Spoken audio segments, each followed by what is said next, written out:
Selamat datang di video pembelajaran tentang hakikat dan fungsi pengembangan kurikulum.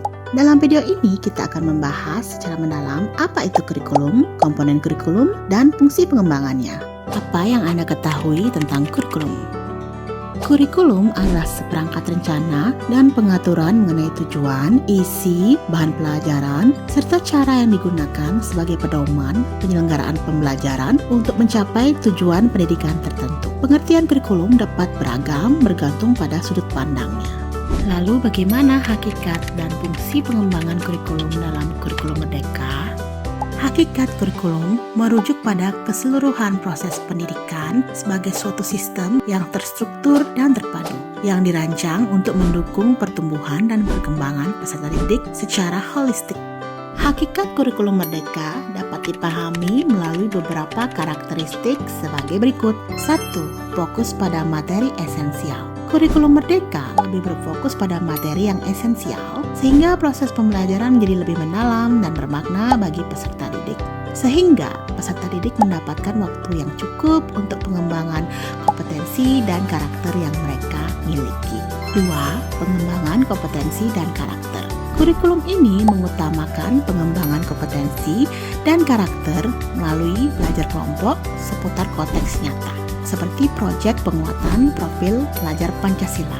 Hal ini bertujuan untuk meningkatkan kualitas pembelajaran dan mengembangkan potensi peserta didik.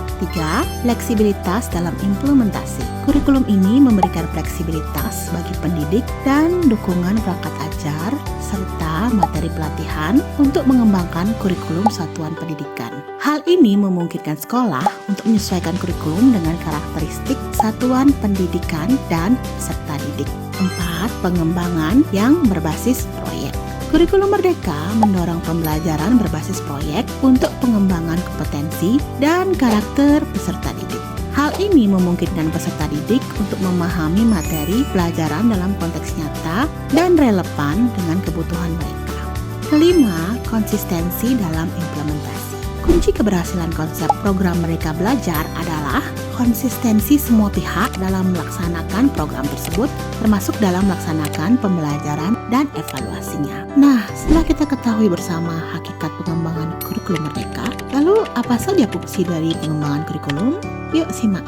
Pengembangan kurikulum memiliki beberapa fungsi utama, antara lain fungsi dinamis, fungsi instruksional, fungsi sosial, fungsi evaluatif, fungsi penyesuaian, dan fungsi pengembangan sumber daya manusia. Fungsi-fungsi ini menunjukkan bahwa pengembangan kurikulum adalah proses yang kompleks dan berkelanjutan yang bertujuan untuk memastikan bahwa pendidikan tetap relevan, efektif, dan bermanfaat bagi semua peserta didik. Terima kasih telah menonton video pembelajaran ini. Semoga pengetahuan yang telah disampaikan dapat bermanfaat bagi Anda.